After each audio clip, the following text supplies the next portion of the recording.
حبايبي وفلذات كبدي متابعين HD آسيا في كل مكان، لايكاتكم والكومنتات الحلوة يا حلوين. وتعالوا نشوف بطلنا القاسي اللي فضل سنين قاسي على حبيبته وهو شاكك فيها لحد ما بيتصدم بالحقيقة وبيحس بالندم. وطبعا بنبعت قلوب كتير بقى للأمارات اللي بيكتبوا لنا أحلى كومنتات، الأمراية مرام والسكرية سلمى اللي بتكراش على جاك وأي شاب مز، والحلوة ريماس والعسولة مريومة. معاكم دودو من تيم HD آسيا، ويلا بينا. وبتبدأ حكايتنا بأخبار بتتكلم عن إن فينست حاكم مدينة ليان اللي لسه متعين ما كملش كام يوم عمل اللي الحكام قبله ما قدروش يعملوه، وخلص على 20 شخص من أكبر العصابات اللي بيتاجروا بالأطفال والأسلحة والممنوعات. وبنشوف كاريزمتنا في الوقت ده وهو قاعد معرلن عضلاته الغرقانة بدم ال20 شخص اللي لسه مخلص عليهم، وبيربط جرح اتصاب بيه في إيده. وهنا بيدخل مساعده يبلغه إن واحد من اللي اتقبض عليهم خاف واعترف على اللي مشغلينه ووافق يكون جاسوس ليهم. ومن ضمن اعترافاته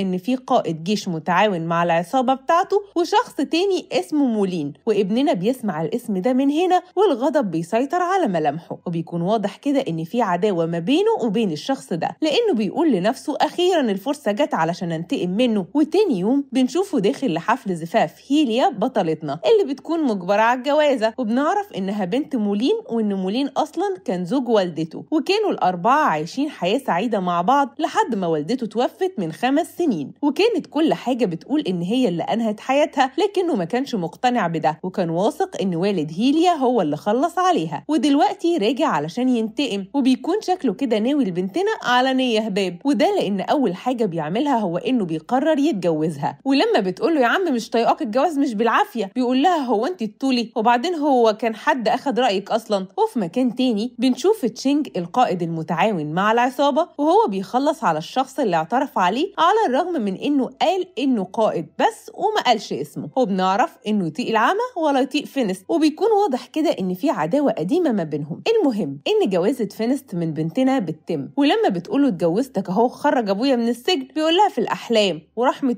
أمي لعيشك أيام أسود من شعر راس. وأول ما بيوصلوا البيت بيتقرب منها غصب عنها علشان ياخد حقه الشرعي، فبتسحب سكينة من بنطلونه وبتقول له هي كده، طب ابعد بقى علشان ورحمة أمي خلص على نفسي واجيب لك مصيبة. فبيبعد فعلا لأنه عارفها مجنونة وتعملها. ومن كلامهم مع بعض بنعرف إنه كان مغرم بيها زمان قبل حوار والدته، وكان يتمنى لها الرضا ترضى، لكنها كانت قاسية معاه ورفضت تتجوزه بحجة إنهم يعتبروا اخوات. المهم إن هي لما بتقول له يجي معاها دغري ويقول لها عايز إيه علشان يسيب والدها، بيقول لها وعلى وشه ابتسامة خبيثة إنه عايزها هي وعايز منجم الذهب بتاع العيلة. ولما بتقوله إنها موافقة تديله المنجم بس يحررها هي والدها ومش هتوري له وشها تاني، بيحاصرها على الكرسي وهو بيقول لها يا حرام شكلك ما سمعتيش كويس وهضطر أعيد من تاني، خروجك من قصري مستحيل لأنك خلاص بقيتي بتاعتي واستحالة أتخلى عنك، فياريت نكون شاطرين كده ونتأقلم. هو من كتر ما هو مش قادر ينسى قسوتها عليه زمان واللي والدها عمله في والدته، بيجبرها تخرج تقعد قدام القصر في عز البرد وهي ماسكة شموع بتسيح على ايديها. وفي الوقت ده تشينج بيتصل يقول له سمعت انك بتدور عليا، بس ما تتعبش نفسك علشان نجوم السماء اقرب لك من انك تقبض عليا. وبيقول له انا راجل دقة قديمة بفهم في الاصول برضه، فما ينفعش تتجوز كده وما بعتلكش هدية. واول ما بيقفل مع مساعدته بيطلب منها تخلي رجالتهم ينفذوا اللي قال عليه الساعة 12 بالظبط، لا دقيقة قبل ولا دقيقة بعد، لو بيخافوا على نفسهم وحياتهم فارقة معاهم. بينما فينست قلبه بيرق اخيرا وبنتنا بتصعب عليه، فبيروح يرمي الشمع اللي شايلاه على ايديها ومن غير اي كلام بيشيلها لحد البانيو اللي كان مجهزه لنفسه. وهناك بيتقل وبيقول لها تساعده يخلع لبسه علشان ياخد شاور، او اول ما بتقرب بيقول لها خلاص غيرت رايي خدي انتي شاور، بحجه ان الميه خساره تتكب يعني مش علشان قلبك مال لا. وبتطلع ان الهديه اللي تشينج قال عنها هو انه بيعلق له الراجل اللي اعترف عليه وسط الميدان بعد ما خلص عليه، لكن ابننا ولا بيفرق له. وبياخد هيليا معاه للسجن، وهناك بيطلب منها توقع على عقد التنازل عن المنجم والا هيبعت والدها للسجن المركزي، وهناك هيعرف التعذيب اللي بجد. ولما بتحاول تقنعه انه ظلمه وانه ملوش علاقه بوفاه والدته ولا حتى متعاون مع العصابه، بيخنقها وهو بيقول لها طبعا ما هو والدك عايزه تبرئيه فيه، وبيكون هيطلع غضبه عليها بس بيضعف أول ما بيشوف دموعها. هو بيبعد وهو بيلعن قلبه اللي مش قادر يتخطاها، وبعد ما بيتمالك نفسه وبيسيطر على مشاعره بيربطها من إيديها وبيقول لها من الآخر كده: يا بنت الناس، في توقيع أبوكي هيعيش، مفيش توقيع مفيش أبوكي. فبتقول له وهي بتبص له بنظرات كلها ألم ولوم إنها هتوقع، بس علشان يكون في علمه إن الخريطة اللي بتوصل للمنجم مخبياها في مكان الجن الأزرق ما يعرفش يوصل له، فلو عايزها يبقى زي الشاطر كده يحقق عدل في قضية العصابة ويثبت براءة والدها. وبتخليه يفك لها إيديها وبتمشي وهي بتقول له بنظراتها إن هيجي اليوم اللي يعرف فيه إنه كان ظالمها هي ووالدها، وقتها الندم مش هيفيده بحاجة. بينما هو بيقعد يفتكر ذكرياتهم زمان لما عمتها كانوا بيعنفوه لأنه طفل غير شرعي، وكانت هي الوحيدة اللي بتدافع عنه هي ووالدته. ولما بيفوق من ذكرياته بيمشي وهو قلبه وجعه، لأن على الرغم من حبه الكبير ليها مش هيقدر يتخلى عن انتقامه. وبنعرف من كلامه مع مساعده إن بيدور على شاب اسمه وانج كان على معرفة بيه زمان، لكن للأسف مش لاقي له أي أثر. وفي الوقت الحالي بيروح يحضر حفل موسيقي في مسرح لسه مفتوح جديد، وهناك واحد مش في وعيه بيروح يرخم على المغنية اللي مش باين هي ست ولا راجل علشان تشرب معاه، ومش عارفة الصراحة إيه اللي جذبه ليها بجردل البوهية اللي لطعها على وشها ده. المهم إن ابننا بيعمل الواجب معاه، وقبل ما يمشي بيطلب من رجالته يقفلوا المسرح لأنه ما بيقدمش أي حاجة ليها قيمة. هو بيطلع إن المغنية تبقى تشينج ومتنكر، وبيكون واضح من تصرفاته إنه مختل، وده لأنه بيجيب الشخص اللي كان رخم عليه في المسرح وبينهي حياته. هو بيقول له يبقى جربوع زيك يجيب لي أنا التهزيق من واحد ما يسواش زي ابننا.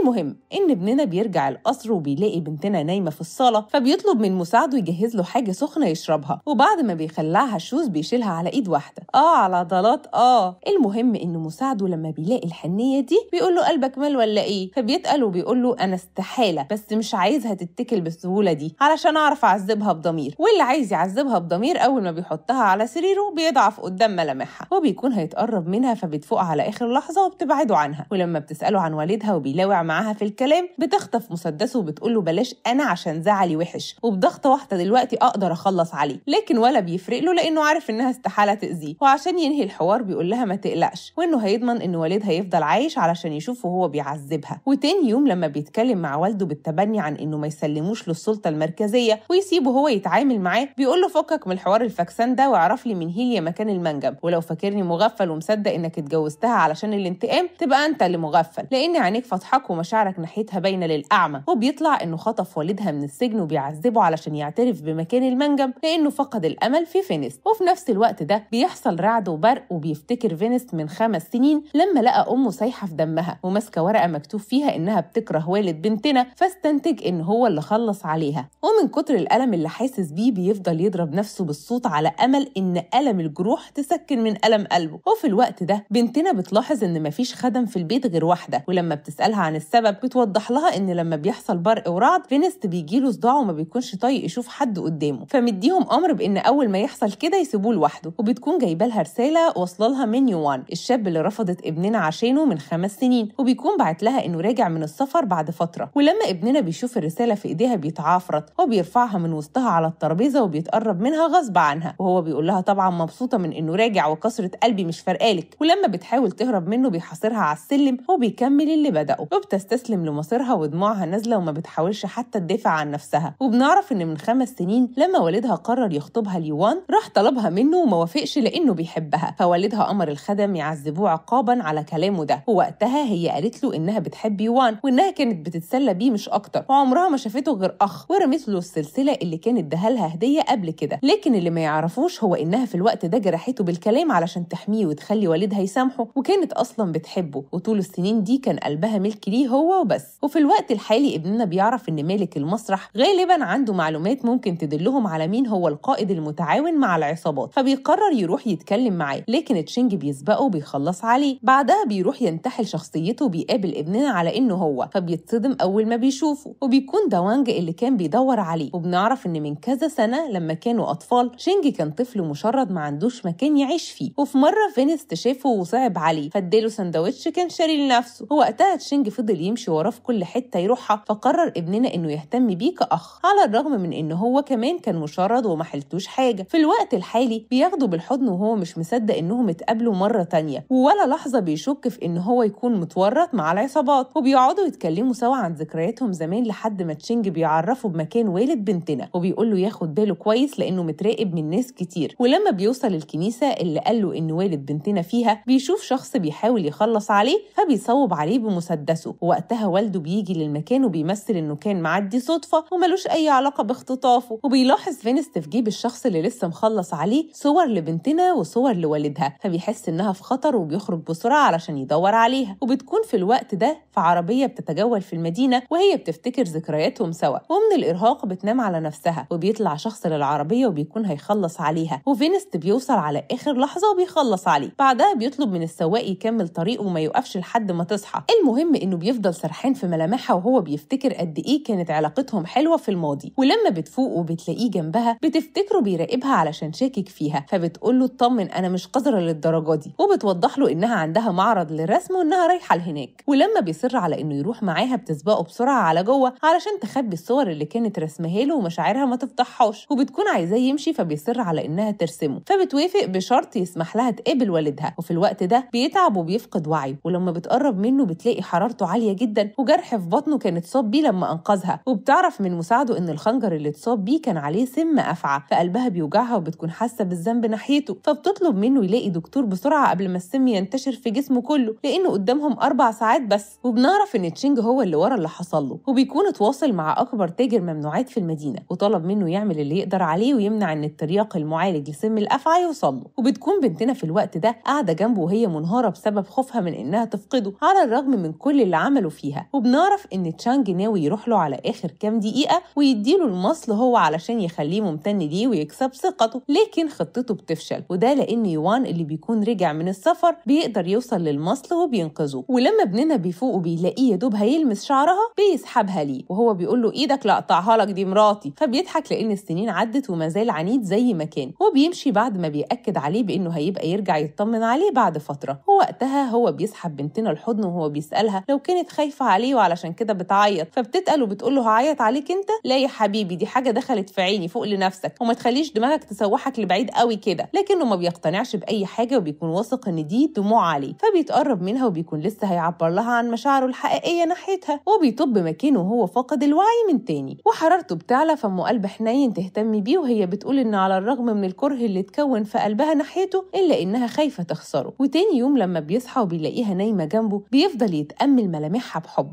وأول ما بتصحى بيمثل إنه كان نايم، يمكن قلبها يحن وتقول اللي في قلبها ولا حاجة، لكن ولا بتعبره. وبتكون هتخرج فبيسحبها من إيديها وبيكشر لها وهو بيقول لها أنا جعان. ولما بتجهز له الأكل اللي كان بيحب ياكله من إيديها زمان بيقعد يتدلع عليها لحد ما بتأكله بنفسها. بعدها بيسمح لها تقابل والدها اللي بيطمنها بإنه ما أذاهوش، وبينفي تماما إن ليه علاقة بشغل العصابات أو وفاة والدته. وفي الوقت ده فينست بيروح لوانج المسرح وهو واخد له مشروبات غالية كشكر ليه لأنه هو اللي ساعده يوصل لمكان والدها. وفي نفس الوقت ده والده بيروح يطلب منها يتكلموا مع بعض، ولما بيرجع القصر بيتصدم بيها مرمية على الأرض وظهرها كله جروح، وبيعرف من مساعده بإن والده هو اللي عمل فيها كده علشان رفضت توقع على عقد طلاقها منه وتعرفه بمكان منجم الذهب. فمن غير أي تردد بيروح يقول له ورحمة أمي لو فكرت بس مجرد تفكير في إنك تأذيها تاني ما هرحمك ولا هعمل اعتبار لإنك اتبنتني. هو بينهي كلامه بإنه عارف إنه اتبناه علشان يساعده لما يكبر ياخد منجم الذهب، وبيقول له إنه هيساعده في ده بس لما يحترم نفسه ويبعد عنها. ولما بيرجع القصر وبيلاقيها قاعدة تعالج جروحها بنفسها بيساعدها وقلبه بيتقطع عليها. وبعد ما بيخلص بيعتذر منها وبنعرف من كلامه معاها إنه ما كانش مآمن لوالده من أول ما اتبناه، وعلشان كده اشتغل على نفسه لحد ما بقى حاكم لأنه كان متوقع إن هيجي اليوم ويتخلى عنه. وبتعدي الأيام وهو ما بيعملش حاجة غير إنه بيهتم بيها، وبعد ما بتتحسن بيرجع لشغله وبيطلب من مساعده يتحرى عن تشينج، وده لأنه بيكون خايف يكون مورط نفسه في حاجة. وبتيجي بنتنا وقتها تتكلم معاه عن إنها عايزة تساعده في التحقيق في قضية والدها، وما بيلحقوش يكملوا كلامهم بيتفاجئوا بوانج داخل، فبترحب بنتنا بيه وبتمدله إيديها عشان تسلم لكنه بيرفض يمدها لها، وبيقول لها جوزك غيور وأنا مش مستغني عن نفسي، وبيكون عايز يقعد 5 ويمشي. وابننا بيقول له هو ده كلام برضه يا راجل، وبيصر على إنه يقضي اليوم معاهم بالليل، فبيقعد يتكلم معاه عن ذكريات طفولتهم لما ما كانوش بيلاقوا حاجة ياكلوها، وبيقول له إنه فخور بيه لأن بعد الظروف ما بعدتهم عن بعض ما استسلمش ودلوقتي بقى غني وعنده مسرح، وبيفضل يشرب لحد ما بيسكر وبيفقد وعيه. وتاني يوم بيعمل مؤتمر وبينفي هو وبنتنا إنه اتجوزها غصب عنها، وبتقول هيليا إنهم عايشين حياة سعيدة مع بعض وإنها الوحيدة اللي عارفة طيبة قلبه عشان كده بتحبه، فقلبه بيرفرف من الفرحة باعترافها وبيعبر لها عن حبه قدامهم وهو مش مصدق إنها أخيرا اعترفت. لكن فرحته ما بتكملش لما يوان بيجي يزورها وهو جايب لها عقد ألماس، وكمان كتب كتابها اللي كان مفضل عندها زمان. فنار الغيرة بتشتغل وبينزل يقوله إن عندها مجوهرات ومش محتاجة حاجة منه، وعشان يحرق دمه بيتقرب منها غصب قدامه لأنه عارف إنه مازال بيحبها ولسه عنده أمل يكون معاها على الرغم من جوازه منها. ولما بيمشي وبنتنا بتلومه على اللي عمله لأنه هنها قدامه، الغضب بيتملك منه وبيفتكرها متضايقة علشان يوان، فبيقول لها إذا كان عاجبك وبيدي أجازة لكل الخدم وبيجبرها تشتغل مكانهم. بعدها بيستدعي بنت كانت معجبة بيه وبيتعمد يهينها قدامها ويطلب منها تخدمها وتقدم لها الشاي، فبتنفذ كلامه والحزن مالي قلبها خوفا من إنه يأذي والدها. لكن أول ما البنت بتبدأ هي كمان تهينها مش بتقدر تستحمل أكتر من كده، فبتسيبهم وبتمشي وهي بتقول له أتمنى تكون مبسوط، كسرتني وذلتني زي ما كنت عايز. فبيندم على اللي عمله، علشان يصالحها بيروح يشتري لها كتاب زي اللي يوان كان جايبه لها، ولما بيلاقيها نايمة بيحطه جنبها وبيغطيها وهو بيتأمل ملامحها بحب. بعدها بيشتري بيت لتشينج وبيطلب منه ينقل يعيش فيه بدل ما هو عايش في المسرح، وبيتصور معاه لأول مرة في حياتهم. وقبل ما يمشي من عند تشينج بيلمح له بإن بنتنا هتتقابل النهارده مع يوان في المعرض، فبيروح لها بشراره وبيتقرب منها غصب عنها وهو مش شايف قدامه من الغيرة. ولما بتوضح له إنها هتقابله بس علشان يساعدها تبيع اللوح بيرفض يسمعها وبيكمل اللي بدأه. ولما يوان بيوصل بيرفض إنها تفتح له وبيهددها بإنه هيخلص عليه لو عملت كده، فبتستسلم له. وقتها يوان بيشوفهم من فتحة الباب فبيمشي وقلبه مكسور، وبيفتكر من 5 سنين لما رجعت له خاتم الخطوبة وطلبت منه ما يضيعش وقته لأن قلبها عمره ما هيكون ملكه، ومع ذلك ما قدرش يتخطى. وتاني يوم لما فينست بيتكلم مع والدها وبيسأله تاني لو ليه علاقة بوفاة والدته، بيحلف له إن ده ما حصلش وإن كل اللي حصل يومها هو إنها حاولت تسرق خريطة المنجم، فحبسها في أوضتها علشان يعرف مين اللي طلب منها تعمل كده، وما كانش يعرف إن عندها استعداد تنهي حياتها ولا تعترف على اللي كلفها بده. فبيبدأ ابننا يقتنع إنه بيقول الحقيقة، وعلشان كده بيخرجه بعد ما بيتأكد إن تعاونه مع العصابات تهمة متلفقاله، وبيقرر يتخلى عن كراهيته لبنتنا ويبدأ معاها من جديد. فبيعمل لها احتفال بسيط علشان يحتفلوا سوا بمناسبة عيد ميلادها، لكنها في اليوم ده ما بترجعش القصر وبيعرف إنها بتحتفل مع يوان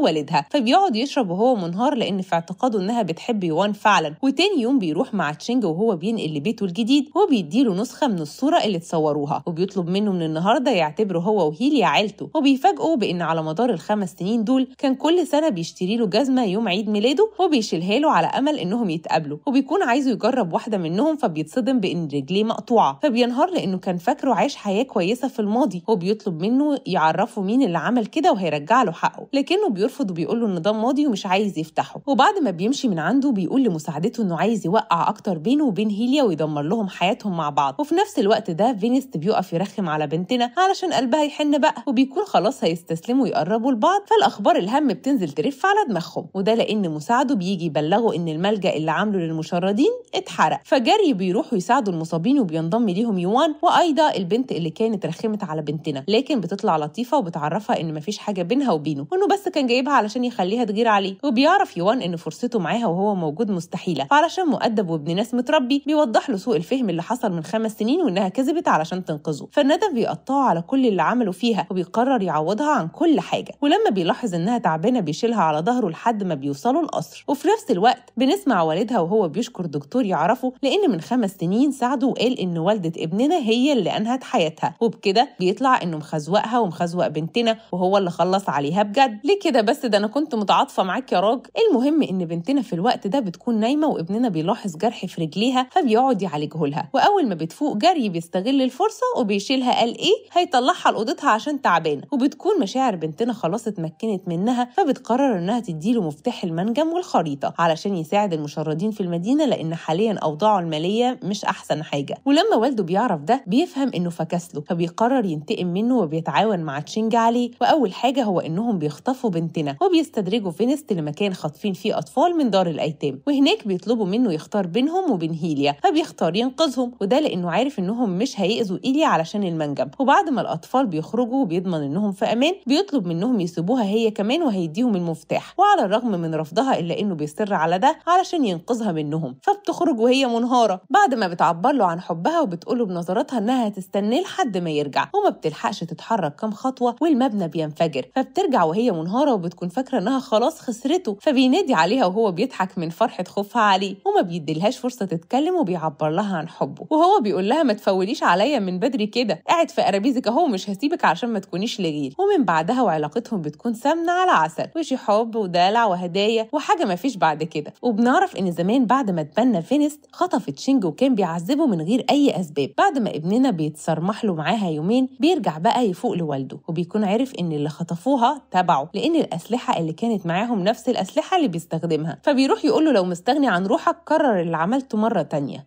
بحبها والنجوم أقرب لك من إنك تاخد منجم الذهب. وبيمشي بعد ما بيقول له إن علاقة القرابة اللي بينهم انتهت هنا، وإنه بالنسبة له عدو هيتعامل معاه زي باقي عدوينه فيخاف منه. وفي نهاية اليوم تشينج بيروح يزوره هو وهيليا، ولما بيشوف قد إيه مبسوطين مع بعض واللي حصل قوى علاقتهم مش العكس، بيرجع لبيته وهو متعصب. وهناك والد فينست بيروح يتكلم معاه عن إنهم يتعاونوا من تاني، وبيكون واضح كده إنه السبب الرئيسي ورا كرهه لفينست. وعند فينست لما بيروح مع بنتنا المعرض بيشوف كل اللوح كانت رسمها له قبل كده، فبيتأكد إنه فعلا زي ما يوان قال الوحيد اللي في قلبها، وبيحاول على قد ما يقدر يعوضها عن كل المعاناة اللي عاشتها. بينما والدها بيكون مازال معترض على علاقتهم لأنه شايف إنهم اتربوا مع بعض فهم اخوات حتى لو أمهاتهم وأبهاتهم مختلفين. لكن بنتنا ما بتحلش عن دماغه غير لما بتغير رأيه، وبتقنعه إن ابننا هو أكتر شخص يستحقها لأنه بيحبها بجد. ولما بتعرف إنه نقل لها كل ممتلكاته باسمها ما بتكونش حابة تاخدها، لكن بيصر عليها علشان لو جراله حاجة يكون مطمن عليها. وبيطلع إنه مش هو اللي أنهى حياة والدة فينست، وإن في حد خلص عليها وهو رتب الموضوع على إن هي اللي أنهت حياتها علشان يدور في الموضوع ويعرف مين اللي عمل، وبيكون شاكك في والد فينست. فبيتصل على فينست وبيطلب يتقابلوا علشان عايز يعرفوا مين اللي ورا وفاة والدته. وتاني يوم بيوصل لهيليا خبر إنه توفى، وبتلاقي في إيديه الختم بتاع فينست، وبيقول لها واحد من الخدم إنه شافه في مسرح الجريمة، فبتستنتج إنه هو اللي خلص عليه، ومن صدمتها بتفقد الوعي. بينما فينست في الوقت ده بيروح لتشينج البيت وهو متصاب في دراعه، وبيفقد هو كمان وعيه. وبعد ما فينست بيشيله الرصاصة وبيتحسن بيجي مساعده يعرفه بوفاة والدها، فبيتصدم وبيطلع إنه ملوش علاقة باللي حصل له لأنه بيتفاجئ لما بيعرف. ولما بيروح للجنازة وبيحاول يوضح لهيليا إنها فاهمة غلط وإنه فعلا كان رايح يقابل والدها لكن قبل ما يوصل اتصاب وما راحش، فبترفض إنها تصدقه وبتطلب منه يختفي من حياتها. ولما بيحاول يحضنها علشان يهديها بتجرحه بسكينة معاها، وبتمشي وهي مقهورة لأنها صدقته وافتكرته تخلى عن انتقامه فعلا. وبينهار هو كمان لأنه ما كانش معتقد إنها تصدق بالسهولة دي إنه يعمل كده. وبيروح تشينج يمثل إنه مصدقه وبياخده البيت ويعالج له الجرح. بعدها بيقول له يطمن وهو هيدور بنفسه في الموضوع ويعرف مين اللي عمل كده، وبيكون هو أصلا اللي ورا كل المصايب دي. وتاني يوم وهو داخل علشان يغير له على الجرح بيتفاجئ بإنه مش موجود في أوضته، فبيقلق من إنه يحقق ويعرف الحقيقة. وبيكون هو في الوقت ده في بيت والد هيليا بيحاول يدور على حاجة تساعده لكن من غير فايدة. ولما بيروح لهيليا القصر ما بيلاقيهاش موجودة، فبينهار بسبب خوفه من إن دي تكون نهايتهم خلاص، وبيتفتح الجرح بتاعه من تاني وبينزف. ولما تشينج بيشوفه بيرجعه معاه للبيت، وبيكون هيخلص عليه وهو نايم لكن بيفوق على آخر لحظة، فبيمثل إنه كان بيطمن عليه. وعند هيليا في الوقت ده بتشم في الختم اللي لقيته ريحة برفيوم غريبة لا هي ولا والدها ولا فينست بيستعملوها، وبتفتكر إنها شمت نفس الريحة دي قبل كده في عطر مع الخادمة، فبتشك في إن في حاجة في الموضوع. وبتكون هتروح تتكلم مع الخادمة دي وتسألها إيه اللي وصل الريحة بتاعتها للختم، فبتعرف خبر وفاتها هي وأخوها اللي كان قال إنه شاف فينست في موقع الجريمة، فبتتأكد إن في حد ملفق له التهمة. وفي الوقت ده فينست بيقدر يقبض على الشخص اللي خلص عليهم، لكن بيرفض إنه يتكلم وبينهي حياته قبل ما يضغط عليه. وتاني يوم هيليا بتروح تعتذر منه لأنها شكت فيه، وبتديله خاتم كانت لقيته في درج والدها، وبيكون الخاتم ده بتاع والده بالتبني، فبيفهم إنه ليه علاقة بوفاة والدته. وبعد محاولات كتير بيعرف إن والدته لما توفت لقوا ختم معين مطبوع على جسمه، وبيكون الختم ده بتاع والده، فبيتأكد إن هو فعلا اللي ورا وفاتها. وبالفعل بيطلع إن كان بيهددها بفينست علشان تسرق له خريطة المنجم، ولما ما عرفتش خلص عليها. فمن غير تردد فينست بيروح يقتحم قصره مع الجنود، وبيكون واخد له تابوت معاه، وبيقول له إنه هيديله فرصة يخلص هو على نفسه أرحم من اللي هيعمله هو فيه، لكن ولا بيفرق له، وده لأنه بيكون عامل حسابه وجايب رجالته علشان يتحمى فيهم. فبيحاصروا فينست، ووقتها هو بيقول له بكل برود إن هو اللي خلص على والدته فعلا، ومش بس كده وخلص على والده هو كمان لأنه كان واحد من رجالته، لكن للأسف مش هيقدر يعمل له حاجة لأنه هيخلص عليه هو كمان. وفي نفس الوقت ده بنتنا بتلاقي رسالة بإنه نقل لها كل ممتلكاته باسمها، وإنه عايزها تعيش حياة سعيدة حتى لو هو مش موجود، فبتفهم اللي ناوي يعمله وبتقرر تروح له حتى لو مصيرهم يتوفوا مع بعض. وفي نفس الوقت ده هو بيقدر يخلص على رجالة والده وبيخلص عليه هو كمان بأبشع الطرق، وللأسف بيتقبض عليه وما بتقدرش هيليا تساعده، فبتقرر تبيع كل ممتلكاتها وتخرجه بكفالة. وبتكون عايزة تشينج يساعده، وبيظهر أخيرا على حقيقته وبيقول لها إنه أكيد مش هيساعد أكتر شخص بيكرهه، لكن ممكن يغير رأيه ويخرجه بشرط إنها تتجوزه، وده لأنه لو أخد منه اللي بيحبها هيكون عذاب ليه أكتر من الموت. وبنعرف إن سبب كرهه ليه هو إنه فاكره اتخلى عنه من 5 سنين